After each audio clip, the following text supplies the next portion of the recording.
Yankees fans, what Aaron Judge is doing this season is on another level. We are not just talking about a good year or even a great year. We are witnessing one of those once-in-a-generation performances that demand your attention every single night. Judge is hitting .328, already sitting on 51 home runs, driving in over 100 runs, and carrying an OPS above 1.13. That is not just a strong line. That is a line that screams dominance, that screams MVP, that screams historical significance.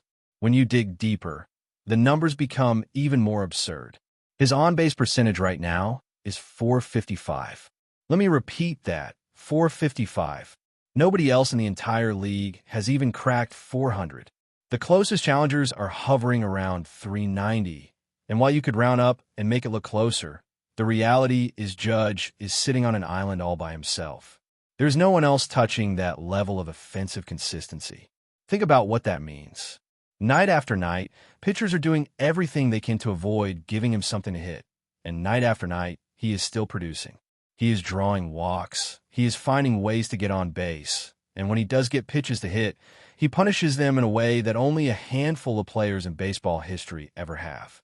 And yet, despite all of this, we are hearing debates about whether Judge truly deserves the MVP over someone like Cal Raleigh. Now, let's stop and really consider that for a second.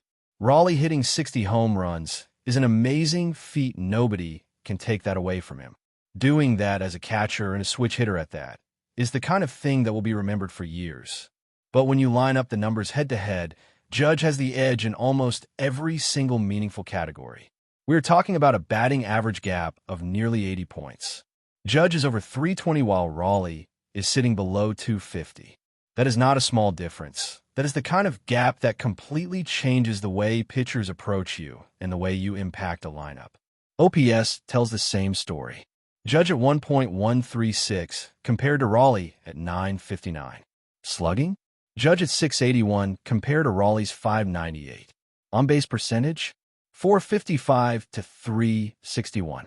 Those are not tiny differences. Those are massive gaps that show the kind of all-around offensive force Judge has become.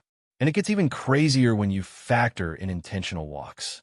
Judge has 34 of them this season, the most we have seen from any player since Albert Pujols back in 2010. Raleigh has 16. That alone tells you how pitchers view these two hitters. One of them is feared to the point where managers would rather give him first base automatically than risk throwing a single strike. And despite all those free passes, Judge still has 51 home runs. Now imagine cutting those intentional walks in half. Imagine the number of pitches he would have seen in the strike zone. You could easily be adding 10 more home runs to his season total. We could be talking about 60 plus for Judge himself. And yet he is still producing this monster season with pitchers avoiding him every chance they get. This is why the conversation around voter fatigue comes into play. Because the only logical explanation for trying to take the award away from Judge is that some people are simply tired of voting for him. They want a fresh story, they want to reward someone new, and Cal Raleigh becomes the convenient alternative. But let's be honest here. If Judge were hitting .280 with 50 home runs, maybe then Raleigh's 60 bombs would be enough to swing the argument. Even with the batting average around .250, I could see people leaning that way. But that is not what we are looking at. Judge is hitting close to .330, holding that average all season long, leading the league in OPS, walking more than anyone, and driving the Yankees' offense like a machine. We are talking about a guy who is combining power and average in a way that is rarely seen in the modern game. To put it into historical perspective, Babe Ruth is the only Yankee who had ever posted 4 different seasons with at least 50 home runs. Judge has now matched him. Think about that for a second. We are not just tossing his name around in conversations with good players from the past decade. We are mentioning him alongside Babe Ruth, one of the most iconic figures in the history of the sport. And yet, there's a real chance voters look at this year and say, no, we're going to give it to someone else. That does not make sense. It does not make sense when you line up the numbers, and it does not make sense when you look at the way pitchers treat Judge every single night. And here's the thing that really blows my mind. No one has a higher batting average in Major League Baseball right now. Nobody. You can run down the list. Jacob Wilson at .315. Bo Bichette at 311, Tree Turner at 305, Jeremy Pena and George Springer just above 300, Yandy Diaz and Nico Horner-Barely at the threshold. That is it. 8 players in the entire league hitting 300 or better. Judge is not only in that group, he is sitting at the very top of it, and he is the only one in that group launching 50 home runs. He is combining what used to be 2 separate skill sets into one unbelievable season. For decades, fans have talked about the kind of player who can hit for both average and power, and Judge is literally living that dream right now. Now, let's not minimize what Cal Raleigh is doing. 60 home runs from a catcher is wild. That kind of production at such a demanding position is going to get people's attention. But we cannot ignore the rest of the picture. A .248 batting average with a .361 on-base percentage just does not hold the same weight. It is not the kind of complete dominance that Judge has displayed. Yes, he is hitting the ball out of the park at a historic rate, but beyond that one number, Judge has been superior across the board. The Yankees captain is redefining what it means to carry an offense. And yet somehow we're entertaining the idea of giving the MVP to someone else. The more I think about it, the more it feels like we are watching a repeat of past controversies. Think back to 1998 and 1999, when Sammy Sosa and Mark McGwire were hitting video game numbers and still running into debates about MVP voting. McGwire smashed 70 home runs, a number nobody had ever reached before, and he did not win the award. History is full of examples where voters looked past pure home run totals and focused on the broader impact a player had on the game. That is exactly where Judge stands right now. It is not just about the home runs. It is about getting on base nearly half the time. It is about leading the league in OPS. It is about carrying his team. It is about forcing pitchers to change their entire strategy because of one hitter. That is MVP value. And here's where the conversation takes another turn. Because as dominant as Judge has been, as much as his numbers jump off the page, the question every Yankees fan eventually has to ask is this: what really matters more right now, an MVP trophy for Aaron Judge or another World Series title for the Yankees? That is the kind of debate that can split a fan base, not because people do not recognize greatness, but because the team has gone so long without reaching the top of the mountain. The Yankees have not won all since 2009. That is more than a decade and a half without a parade down the Canyon of Heroes. And for a franchise that has always measured success by championships, that drought feels like an eternity. When you bring up 2009, most fans can tell you exactly where they were, who they were with, and what that season meant. For some, it was their first real taste of Yankee glory. For others, it was a reminder of what used to feel almost routine, those years when October meant another trip to the Fall Classic. Since then, though, there have been flashes of promise, a few deep runs, but no rings, no ultimate prize. So when people ask whether Judge's individual brilliance should be rewarded with another MVP, or whether they would rather see the team finally capture another World Series banner, the answer for most is simple. As incredible as it is to watch Judge dominate, nothing would compare to seeing the Yankees back on top of baseball again. But that does not mean we should downplay what Judge is doing, because in many ways, his individual performance is directly tied to whatever chance the Yankees have of reaching October glory. Without him, this team looks completely different. He is the engine, the centerpiece, the bat that changes the way every lineup card is written on the other side. Pitchers approach the Yankees differently because of him. He creates opportunities for everyone else around him, just by being in the box. That is why the idea that he could put together a season with a batting average pushing .330, with over 50 home runs, with the highest on-base percentage in the league by a mile, and still not win the MVP feels so strange. Because if that is not most valuable, then what is? It almost feels like we are watching history repeat itself with a different cast of characters. When Barry Bonds was putting up numbers that looked like they belonged in a video game, there were still people trying to poke holes in the argument, still people suggesting someone else deserved the award because voters grew tired of checking the same box every year. That is the danger of voter fatigue. Greatness gets normalized, and once it becomes expected, it somehow feels less impressive. Judge is now entering that territory.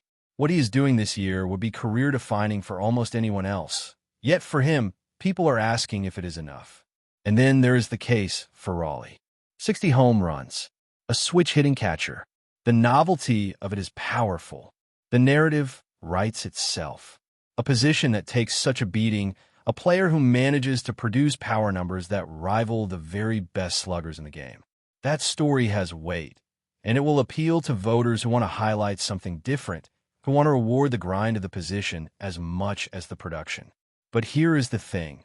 Even if you take that into account, even if you give him every ounce of credit for the wear and tear of catching and the difficulty of producing at that level from behind the plate, the numbers still tilt heavily toward Judge.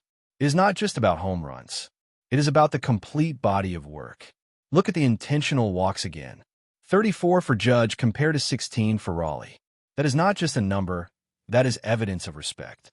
That is pitchers and managers saying, we would rather give this man first base than risk one swing changing the game. That is value you cannot measure just with a batting average or a home run total. And despite that constant avoidance, Judge is still leading the league in almost every major offensive category. It is impossible to ignore the fact that he has turned into the most complete hitter in baseball this season. He is not just hitting the ball hard. He is hitting it often, and he's finding every possible way to contribute. There is another layer to this debate that nobody seems to be talking about enough, and that is the sheer consistency of Judge's season. This is not a case where he had a hot month or two and rode those numbers all year. He has been steady from start to finish, maintaining that average, maintaining that OPS, maintaining that pressure on opposing pitchers every single series. That is what separates him from so many others. Anyone can get hot for a stretch, but sustaining it over 6 months is what defines greatness. That is what makes it historic. And it makes you wonder how the conversation would shift if we were talking about another player. What if Juan Soto managed to put together a 40-40 season, 40 home runs, and 40 stolen bases?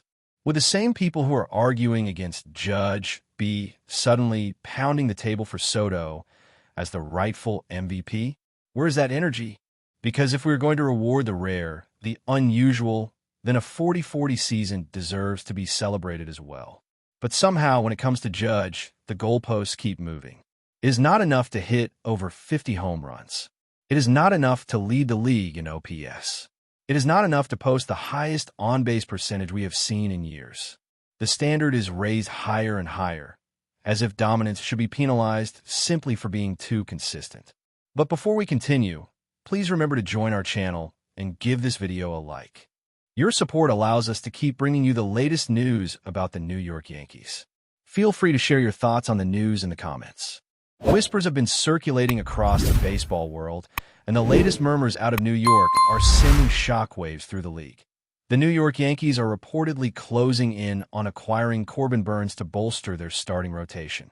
If true, this move could signal nothing short of total dominance in the American League, as the Yankees appear determined to leave no stone unturned in their pursuit of pitching supremacy.